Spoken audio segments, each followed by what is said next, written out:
Hey guys, welcome back to another video and another installment into my Ghosty Glam series.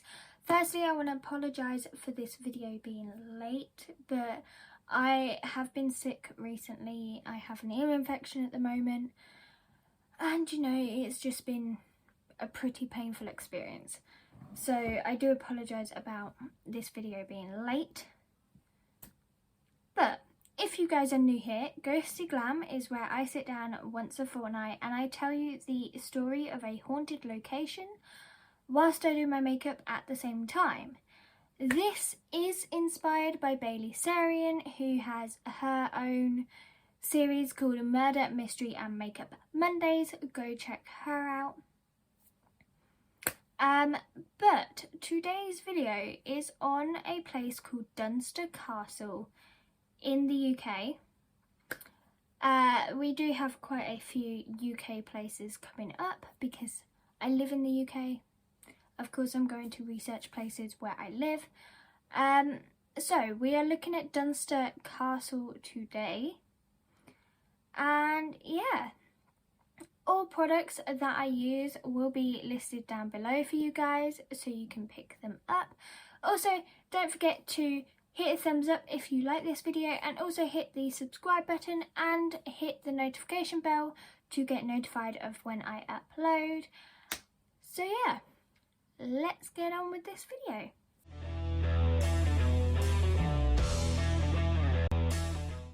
So base makeup is already done and my brows are already done. Like I say, products will be listed down below for you guys. So yeah. So, Dunster Castle is located just off the A39, 3 miles from the seaside resort of Minehead, and on the edge of Exmoor is this little town of Dunster. Now, the historical Dunster Castle overlooks the town, which consists of a working mill, a 15th century parish church, a yarn market, and the main street is lined with 17th to 19th century buildings, most of which are your storybook thatched cottages.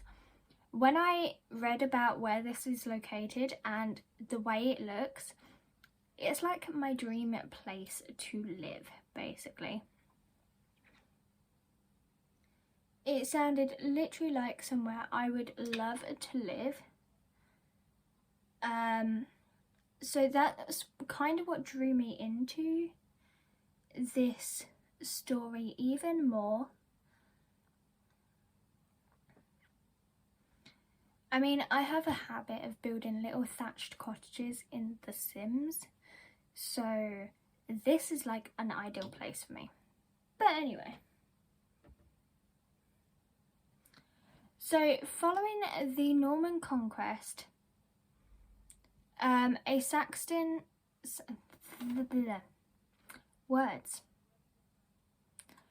Following the Norman conquest, a Saxon fortress at Dunster was granted to a guy called William de Mohon. I have probably butchered his name. I do apologise. Now, his son, also named William, rebuilt much of the castle's defences in stone, following to withstand like further attacks, like a siege that took place from King Stephen's troops in 1138. So he thought about the castle's defences and was like, they're pretty crap at the moment, so I'm going to rebuild them. Now, the lower ward of the castle was also enlarged and strengthened by Sir Reynold de Mohon, who died in 1257. Now, in 1378, his widow, Lady Joan de Mohon, sold the property to Lady Elizabeth Lutterell, who was the wife of Sir Andrew Lutterell of East, I'm probably going to butcher this name, Quantock's Head in Somerset. My mirror also has a habit of falling over on its own. Sorry guys. Now, following the death of Lady de Mohun in 1404, Lady Lutterell's son, Sir Hugh, took possession of the castle. He repaired and improved the building and built a new gatehouse in 1412. Apparently I can't talk today. The Lutterells were actually deprived of their estates in the 15th century by Edward the Fourth. Words today. And it remained that way until the accession of Henry VIII. Now, Sir Hugh's great-grandson even inherited Dunster in 1571 and made significant changes, including building a new house in the lower ward in 1617. Now, during the Civil War, the castle was surrendered to the Crown in 1643. Now, it was later besieged by parliamentary forces in about 1645, 1646, no one really knows the exact date. And this was upon the discovery of a royal plot. It was ordered for the demolition of castle defences, leaving only the earlier 17th century house in the lower ward standing.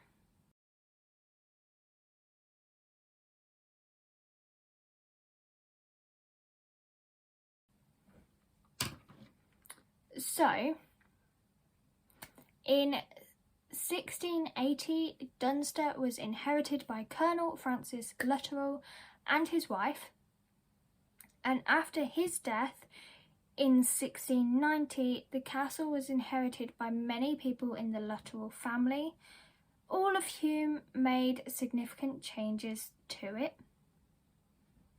It is what it is. So,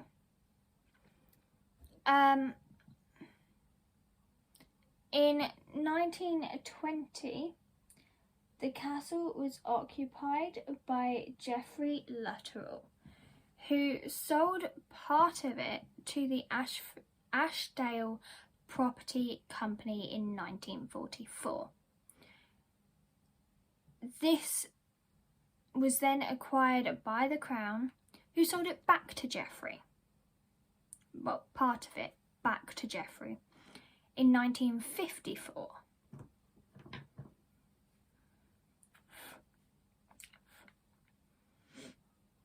Now, when he died in 1957, his son, Lieutenant Colonel Walter Lutterell, inherited the castle. And in 1976, he presented what property he owned to the National Trust, which is an organisation here in the UK that owns a lot of our older buildings and locations, and you can go visit as part of the public, that kind of thing.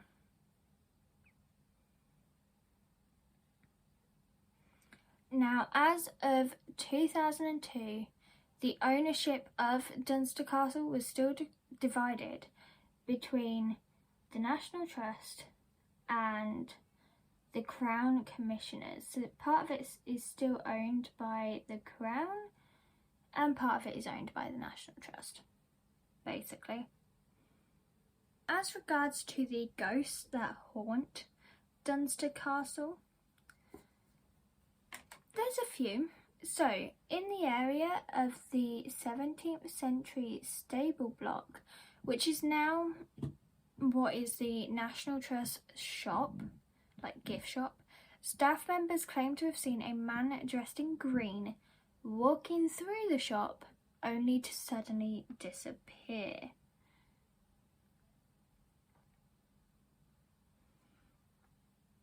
Now there has also been reports of a mysterious green light being seen in the shop. A little bit strange. Many people have also complained to staff about a menacing, uncomfortable mood in there, which has led them to ask directly if someone was murdered in there.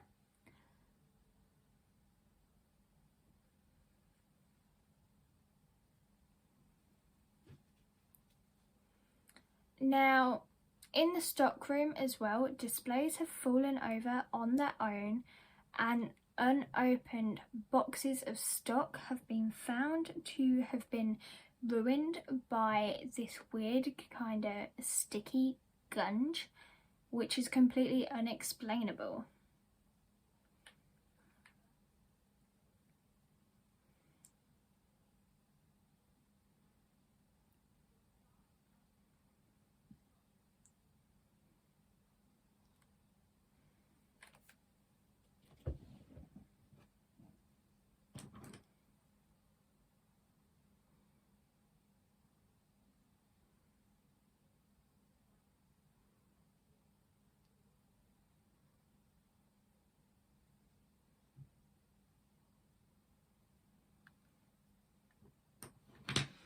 Right, I am going to apply lashes off camera. You guys know I don't like doing lashes on camera, so I'm going to do them off camera and be back.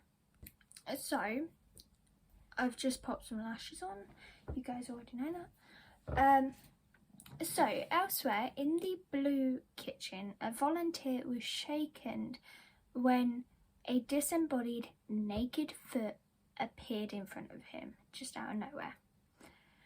Several people have heard men's voices and loud footsteps late at night in areas of the castle they know to be empty, and one cleaner even said she was confronted by the apparition of a man in old-fashioned uniform in an area of the castle that was later found out to have been a dormitory for Civil War troops.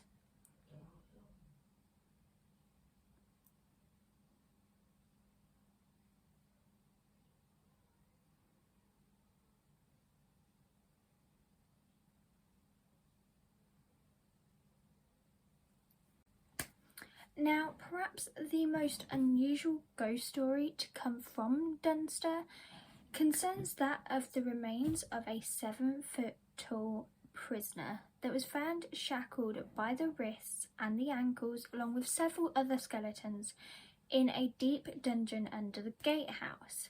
Now, even in broad daylight, the place where these skeletons were found remains dark and gloomy. Basically, sunlight doesn't even get there.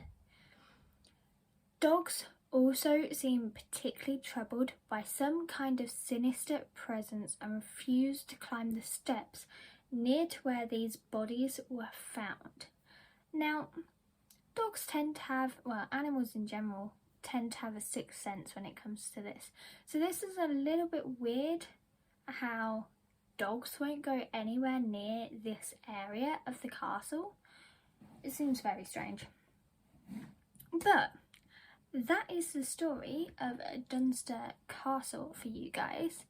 Like I say, you can go visit this place. It is on the National Trust, so by all means go down to Exmoor and have a look at it. I, as someone who relatively well believes in this kind of stuff, some of the stories to come out of there, I'm a little bit skeptical about, but I'm leaving it down to you guys to decide on what you think. If you like this video, hit a thumbs up, comment down below, share and subscribe. All products will be listed down below, along with all of my social media as usual, guys. And if you have any suggestions for any locations, leave them in the comments. I will be sure to check them out and see if we can't get a story or two out of them. And yeah, that's basically it for this video. I shall see you in the next one. Bye guys.